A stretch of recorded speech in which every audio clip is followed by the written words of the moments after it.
നീലാംബരി part 18. ആ സംഭവത്തോടുകൂടി എല്ലാവരും അന്ന് തന്നെ കുന്നത്ത് വീട്ടിൽ നിന്നും യാത്രയായി. തങ്ങളുടെ വീട്ടിലെത്തിയിട്ട് ഇന്നേക്ക് ഒരാഴ്ചയായി. ഒരാഴ്ചയ്ക്ക് ശേഷമാണ് മഹാദേവൻ്റെ ഫോണിലേക്ക് അവൻ്റെ അച്ഛൻ വിളിക്കുന്നത്. അദ്ദേഹം പെട്ടെന്ന് തന്നെ ഫോൺ എടുത്തു. എന്താച്ചാ? വെപ്രാളത്തോടെ തന്നെ ഫോൺ എടുത്തുകൊണ്ട് ചോദിച്ചു.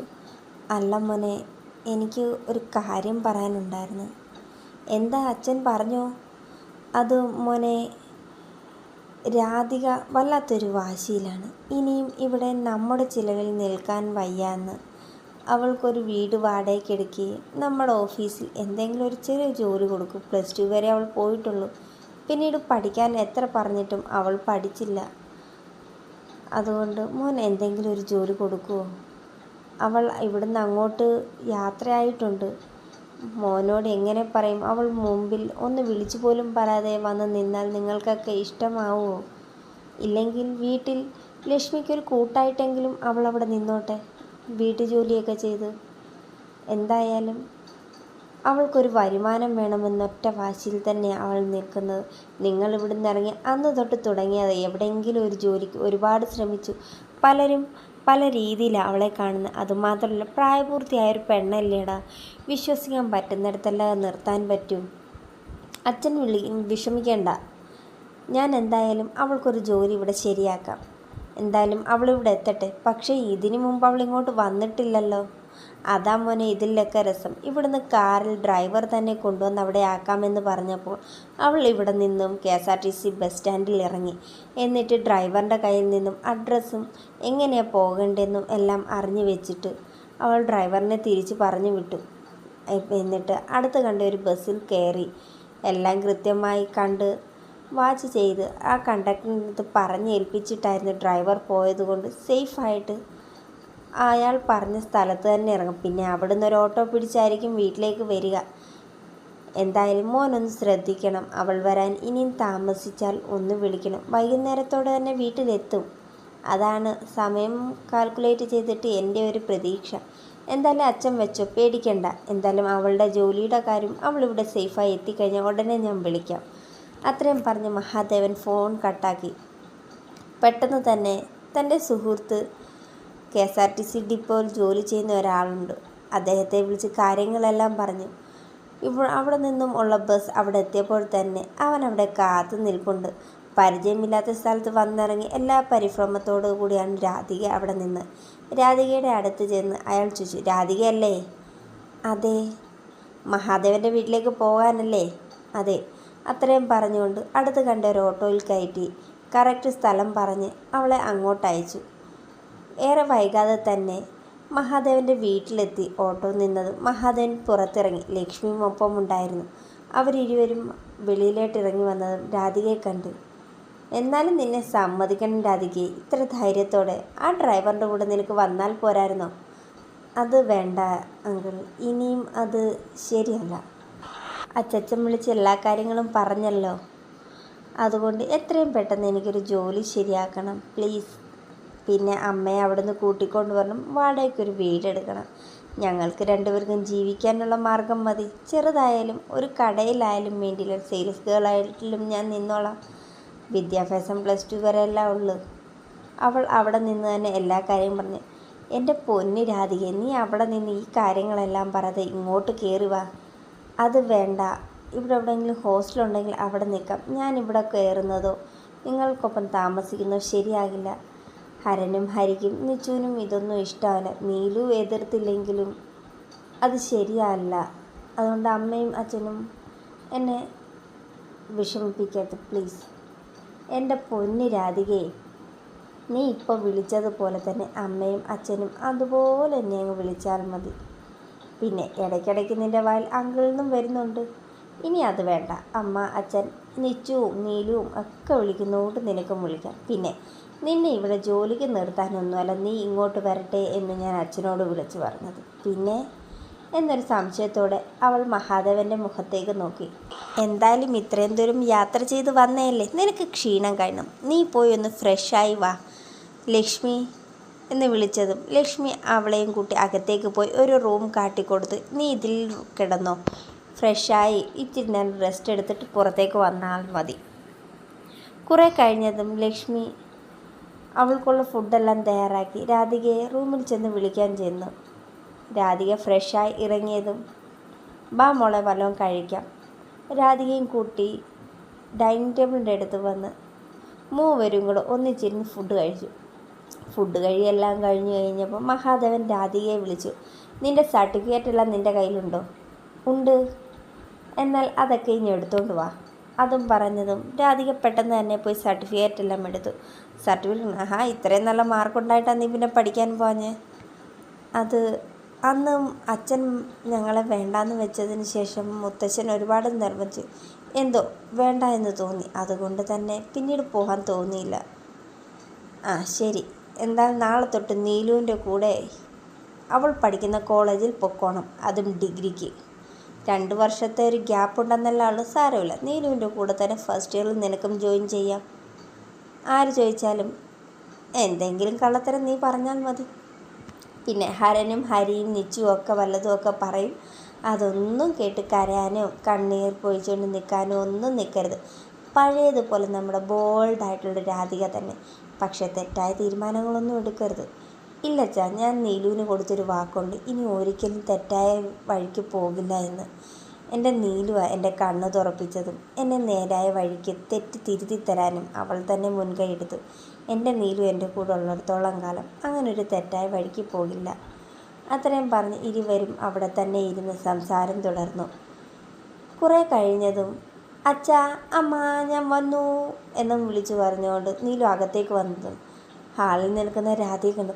ചേച്ചി ഓടിച്ചെന്ന് നീലു രാധികയെ കെട്ടിപ്പിടിച്ചു. എൻ്റെ പൊന്നു പെണ്ണേ, ഒന്ന് പതുക്കെ. ഞാൻ ഇവിടെ നിന്ന് എങ്ങും ഓടിപ്പോത്തില്ല. ചേച്ചി എന്നാലും ഇവിടെ നിൽക്കാൻ വന്നെയാ? അവളിവിടെ നിൽക്കാൻ മാത്രമല്ല, നിൻ്റെ കൂടെ നാളെ തൊട്ട് കോളേജിൽ പഠിക്കാനും വരുന്നുണ്ട്. ആന്നോ? വളരെ സന്തോഷത്തോടെ നീലു അവളെ ആഞ്ഞു പുകഴ്ത്തി. അതേടി പെണ്ണേ. എന്നാ ചേച്ചി ഞാൻ പോയി ഫ്രഷായിട്ട് ഓടി വരാം. ഇന്നത്തെ വിശേഷം എല്ലാം പറയണ്ടേ? അത്രയും പറഞ്ഞുകൊണ്ട് ഓടിപ്പോയി. ഒരു കുട്ടിക്കുറുമ്പി അല്ലേ അച്ഛാ? കുട്ടിക്കുറുമ്പി മാത്രമല്ല, ഇപ്പം കണ്ടോണം കോളേജിലെ വിശേഷം പറയുന്നത്. ഇന്ന് എന്തൊക്കെ തല്ലുകൊള്ളിത്തരവ കാട്ടിക്കൂട്ടിയെന്ന് തമ്പുരാന് പോലും അറിയില്ല. അത്രയും പറഞ്ഞുകൊണ്ട് അവർ ഇരുവരും പരസ്പരം ഒന്ന് നോക്കി ചിരിച്ചുകൊണ്ട് അവർ മൂവരും ഡൈനിങ് ഏരിയയിലിരുന്നു, നീലുവിനെ കാത്തു തന്നെ. കുറേ കഴിഞ്ഞ് നീലു ഫ്രഷായി താഴേക്ക് ഇറങ്ങി വന്നതും അവരെ മൂവരെയും കണ്ട് അവരുടെ അടുത്തേക്ക് ചെന്ന് ഇന്നത്തെ വിശേഷം മൊത്തം പറയാൻ തുടങ്ങി.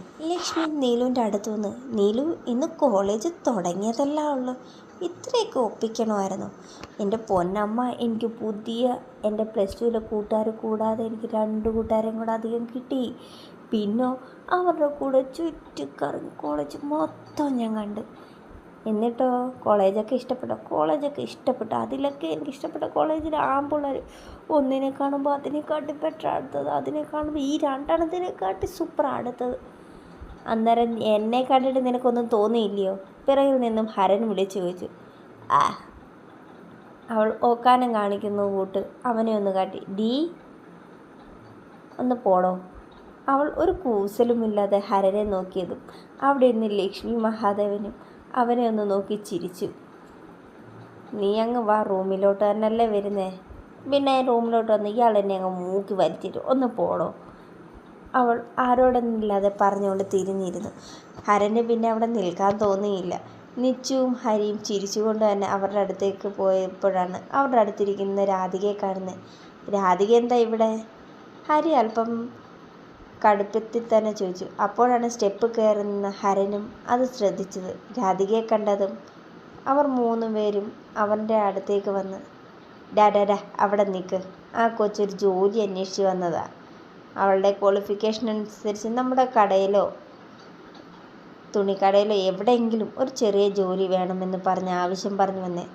+2 വരെ ക്വാളിഫിക്കേഷനുള്ളവൾക്ക് എന്ത് ജോലി കൊടുക്കാനാ? ഹരി അല്പം പുച്ഛത്തോടെ പറഞ്ഞു. അത് തന്നെ ഇവിടുത്തെ കാര്യം. അതുകൊണ്ട് നാളെ തൊട്ട് നീലു കോളേജിൽ പോകുമ്പോൾ നീലുവിൻ്റെ ഒപ്പം തന്നെ രാധികയും പോകുന്നുണ്ട്. പിന്നെ അവൾ ഇവിടെ നിന്ന് പഠിക്കും. അവൾ പഴയ സ്വഭാവമെല്ലാം മാറ്റി ഇപ്പോൾ നല്ല കുട്ടിയാണ്. അതുകൊണ്ട് നീയൊക്കെ പഴയ സ്വഭാവത്തിൽ നിന്ന് മാറണം. അതുപോലെ അവളോട് അല്പം സോഫ്റ്റായിട്ടൊന്ന് സംസാരിക്കണം. പഴയ രാധികയല്ല ഇത്. നോക്കട്ടെ. അവളുടെ കയ്യിലിരിപ്പ് പോലെ ഇരിക്കും ഞങ്ങളുടെ സ്വഭാവത്തിൽ മാറ്റം വരുന്നത്. അച്ഛൻ പറഞ്ഞെന്നും പറഞ്ഞു, അല്ലെങ്കിൽ നേർക്ക് കാണാതെ ഞങ്ങൾ എന്തായാലും ഞങ്ങളുടെ സ്വഭാവം മാറ്റാൻ പോകുന്നില്ല. അതും പറഞ്ഞുകൊണ്ട് സ്റ്റെപ്പിൽ നിന്ന് ഹരനും രാധികയുടെ അടുത്ത് നിന്നും ഹരിയും നിച്ചുവും മുകളിലേക്ക് കയറിപ്പോയി. അവരുടെ മൂവരുടെയും സംസാരം രാധികയ്ക്ക് അല്പം വിഷമമുണ്ടാക്കിയെങ്കിലും അവർ എല്ലാവരുടെയും നോക്കി ഒന്ന് ചിരിച്ചു. എനിക്കറിയാം എൻ്റെ സ്വഭാവം അത്ര മോശമായിരുന്നുവെന്ന്. അതുകൊണ്ട് ഹരനേട്ടനെയോ നിച്ചുവിനെയോ ഒന്നും പറയാൻ പറ്റില്ലച്ചാ. ഞാൻ അത്രത്തോളമൊക്കെ കാട്ടിക്കൂട്ടിയതല്ലേ. പിന്നെ എൻ്റെ അമ്മയും മോശമൊന്നും അല്ലല്ലോ ചെയ്തു കൂട്ടിയത്. അതുകൊണ്ട് അവരുടെ ഭാഗത്ത് ഇതല്ല ഇതിനപ്പുറം ഞാൻ പ്രതീക്ഷിച്ചു തന്നെ വന്നത്. എന്തായാലും അച്ഛൻ്റെ നല്ല മനസ്സുകൊണ്ട് എന്നെ പഠിപ്പിക്കാൻ തോന്നിയല്ലോ. അങ്ങനെയൊന്നുമില്ല മോൾ, നന്നായി പഠിക്കുക, ഒരു ജോലി വാങ്ങിക്കുക, അത് മാത്രം മതി ഇനി നിൻ്റെ ലക്ഷ്യം. അതേ ഉള്ളച്ചാ, നന്നായി പഠിക്കണം, ഒരു ജോലി വാങ്ങിക്കണം. അത്രയും പറഞ്ഞുകൊണ്ട് അവൾ അവിടെ നിന്നും എഴുന്നേറ്റ് തനിക്ക് ലക്ഷ്മി തന്നിരിക്കുന്ന റൂമിൽ കയറിയതും, മോളെ അത്താഴം കഴിച്ചിട്ട് കിടക്ക്. വേണ്ട അമ്മ, വല്ലാത്ത തലവേദന. അവൾ അകത്ത് കയറി ഡോർ ലോക്ക് ചെയ്തു. മോക്ക് വിഷമമായെന്ന് തോന്നുന്നു അല്ലേ? പിന്നല്ലാതെ, കടിച്ചു കീറുന്ന കൂട്ട് അവളോട് സംസാരിച്ചാൽ എത്രയ്ക്കായാലും അവളൊരു പെൺകുട്ടിയല്ലേ. പിന്നെ അവരെയും കുറ്റം പറയാൻ പറ്റില്ല. രാധികയുടെ സ്വഭാവം ഒരുപാട് അവർക്കും അറിയാമല്ലോ. അതായിരിക്കും അവരുടെ പ്രവൃത്തി. പയ്യെ മാറിക്കോളും ഏട്ടാ, ഏട്ടനും വിഷമിക്കണ്ട. അവർ ഇരുവരും രാധികയുടെ കാര്യത്തിൽ അല്പം വിഷമത്തോടെ സംസാരിച്ച് നിൽക്കുമ്പോഴെന്ന് സ്റ്റെപ്പുകൾ ഓടി ഇറങ്ങി വരുന്ന നീലുവിനെ കണ്ട്, എൻ്റെ പൊന്നു പെണ്ണെ, നീ ഒന്ന് പതുക്കെ ഇറങ്ങി വാ, തട്ടി വീണാൽ നെറ്റിയൊക്കെ മുറിയും. ഒരു ശാസനയോടെ ലക്ഷ്മി അവളോട് പറഞ്ഞു, എൻ്റെ ലക്ഷ്മിക്കുട്ടി എന്നെ രക്ഷിക്ക്, ദോണ്ട ലക്ഷ്മിക്കുട്ടിയുടെ മോന്തോ എന്നെ കൊല്ലാൻ വരുന്നത്. അപ്പോഴാണ് ഹരൻ പിറകെ ഓടി വരുന്നത്. അമ്മ മാറി നിൽക്ക്, അവളെ ഞാനിന്ന്. അമ്മ മാറി നിൽക്കാൻ. എടാ ഹര, നിൽക്ക്, എന്താ കാര്യം? അമ്മ അവളുണ്ടല്ലോ. അത്രയും പറഞ്ഞ് ഹരൻ അവിടെ നിർത്തി. എന്താ അവളെന്തോ ഇത്? അതോ അമ്മ ആ പുറകെ നിൽക്കുന്ന കുരിപ്പിനോട് തന്നെ ചോദിക്കുക, എന്താ അവൾ ഇവിടെ ചെയ്തു കൂട്ടിയെന്ന്. ലക്ഷ്മി തിരിഞ്ഞ് നീലുവിൻ്റെ, നീ എന്ത് ചെയ്ത്? ഞാനൊന്നും ചെയ്തില്ല. നീ ഒന്നും ചെയ്തില്ലോടി. അപ്പോഴാണ് അത് മുമ്പേ പറഞ്ഞതിന് എന്നെ തലയ്ക്ക് തട്ടി. ഞാൻ അന്നേരം ഒന്ന് തെള്ളി. അത് പിന്നെ ഹരനേട്ടന് ആരോഗ്യമില്ലാത്തതുകൊണ്ട് ഹരനേട്ടൻ താഴെ വീണു. എടി മഹാഭാവി, എൻ്റെ കൊച്ചിനെ തെള്ളി താഴെ ഇട്ടിട്ടാണോ നീ ഓടി വന്ന് എൻ്റെ പിറകെ നിൽക്കുന്നത്? അത് അമ്മ നല്ല ആരോഗ്യമുള്ള ആഹാരം കൊടുക്കാത്തതുകൊണ്ടല്ലേ ഞാനൊന്ന് തെള്ളിയപ്പോഴേക്കും ഹരനേട്ടൻ വീണത്.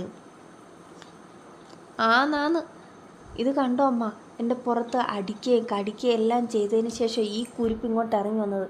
അവളെന്ത് പഞ്ചപാവമായിട്ടാണ് പറഞ്ഞ് ഞാൻ തെള്ളിയതേ ഉള്ളെന്ന്. അവർ രണ്ടുപേരുടെ അടികൂടൽ കണ്ടപ്പോൾ പണ്ട് തങ്ങളുടെ ഹരൻ ഇതുപോലെയായിരുന്നു. കുഞ്ഞു കുഞ്ഞു കാര്യങ്ങൾക്ക് ദേഷ്യം കാണിക്കുകയും കുഞ്ഞു കുഞ്ഞു കുറുമ്പുകളുമായിട്ട് വന്നിരുന്ന ഹരൻ. അപ്പോഴാണ് ഹരൻ്റെ കൂട്ടുകാർ അങ്ങോട്ട് കയറി വന്നത്. ഹരൻ ഒരു പെൺകുട്ടിയായിട്ട് അടികൂടി നിൽക്കുന്നത് കണ്ടതും അവർ ഒരു അത്ഭുതത്തോടെ അവനെ നോക്കി. ഡാ ഹര, നീ വരുന്നില്ലേ? നമുക്കെല്ലാവർക്കും അങ്ങോട്ട്. ഞാൻ വരുന്നില്ല, നിങ്ങൾ പൊക്കോ. അവൻ ഒരു കൂസലുമില്ലാതെ തന്നെ പറഞ്ഞു. നീ ഇല്ലാതെ പറ്റില്ലടാ, ഞാൻ വരുന്നില്ലെന്ന് പറഞ്ഞില്ലേ. അപ്പോഴാണ് നീലു അവർക്ക് മുന്നിലേക്ക് ചെന്ന്, നിങ്ങളാരാ? അത് ഞങ്ങൾ ഹരൻ്റെ ഫ്രണ്ട്സാ.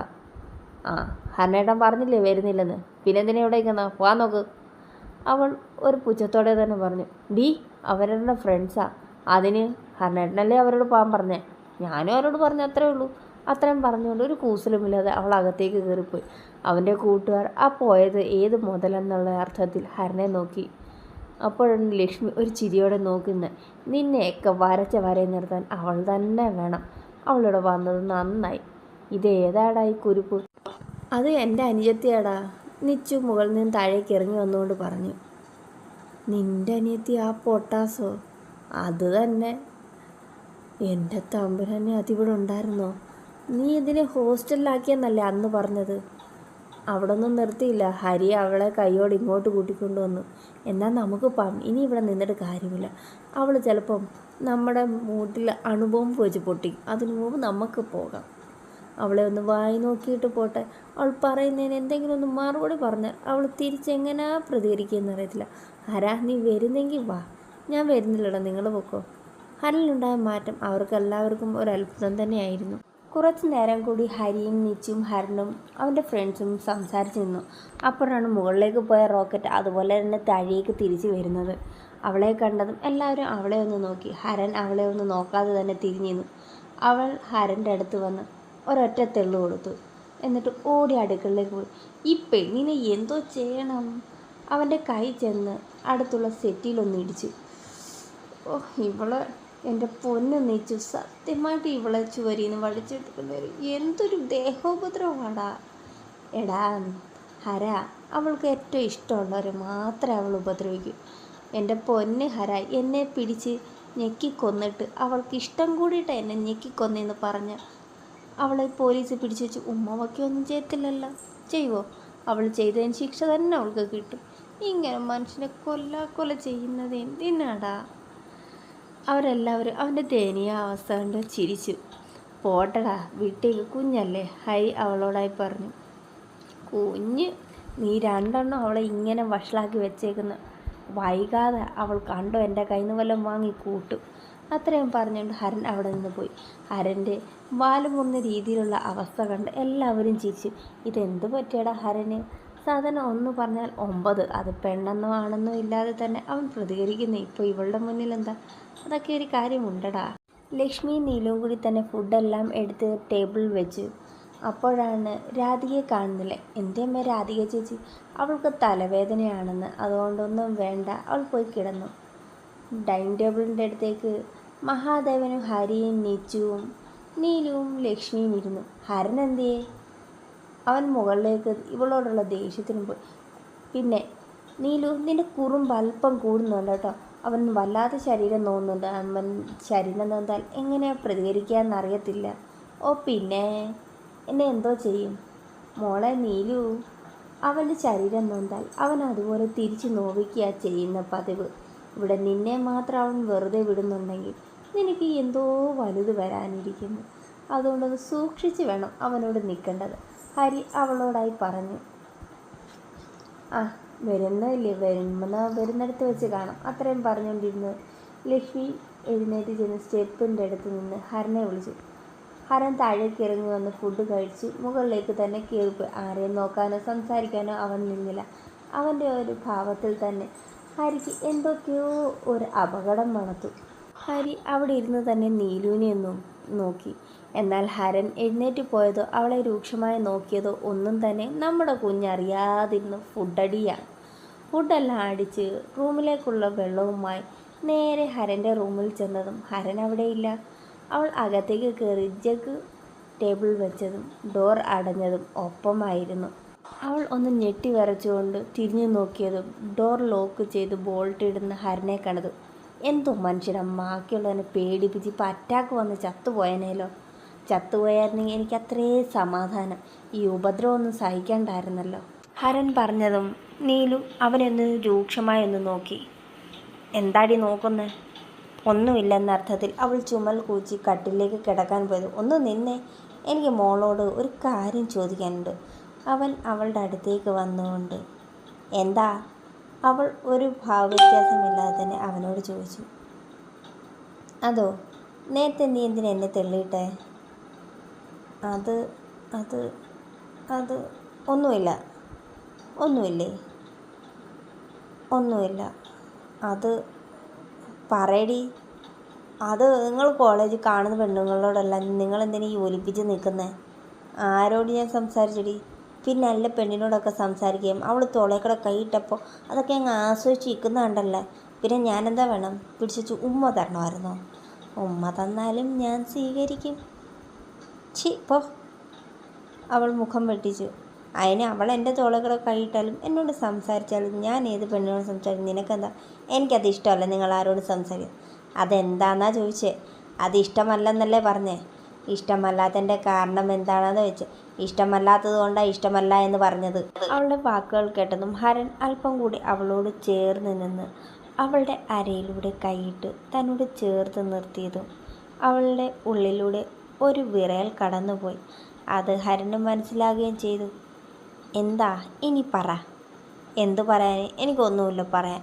അവൾ ധൈര്യം സംഭരിച്ച് അവനോട് പറഞ്ഞു. എന്താടി നിൻ്റെ പ്രശ്നം? ഒന്നുമില്ല, ഒന്ന് വിട്ടേ. വിടുന്നില്ല, നീ കാര്യം പറയാതെ വിടത്തില്ല. ഞാനൊന്ന് തൊട്ടാലോ, ഞാൻ എന്തെങ്കിലും ഒന്ന് ചെയ്താലോ നിങ്ങൾക്ക് 100 കുറ്റമുണ്ട്. കാണുന്ന പെണ്ണുങ്ങളോടുള്ള എന്താ സോഫ്റ്റായിട്ടാണ് സംസാരിക്കുന്നത്. നിങ്ങൾ എപ്പോഴെങ്കിലും എന്നോട് സോഫ്റ്റായിട്ട് സംസാരിച്ചിട്ടുണ്ടോ? അത് പോട്ടെ, ഇന്നൊരു തോളേക്കടെ കൈയിട്ട് നിൽക്കുന്നുണ്ടല്ലോ. ഞാൻ ഒരു വട്ടം ഇയാളുടെ ദേഹത്തൊന്ന് തൊട്ടെന്നും പറഞ്ഞ് എന്തെല്ലാം ഭൂകമ്പം ഇവിടെ ഉണ്ടാക്കിയ ആളാണ് നിങ്ങൾ. അവൾ വന്ന് തോളേക്കടെ കൈയിട്ട് നിന്നിട്ടും ഇയാൾക്ക് കുഴപ്പമൊന്നുമില്ലായിരുന്നു. അത്രയും പറഞ്ഞുകൊണ്ട് അവൻ്റെ കൈകൾ അവളിൽ നിന്നും അടർത്തി മാറ്റി. അവൻ്റെ കയ്യിൽ നിന്നും അവൾ പുറകോട്ട് നീങ്ങിയതും അതേ വേഗത്തിൽ തന്നെ അവൻ അവളെ പിടിച്ച് തന്നോട് ചേർത്ത് നിർത്തി. ഓ, അപ്പോൾ അതായിരുന്നു പ്രശ്നം. അത് തന്നെ പ്രശ്നം.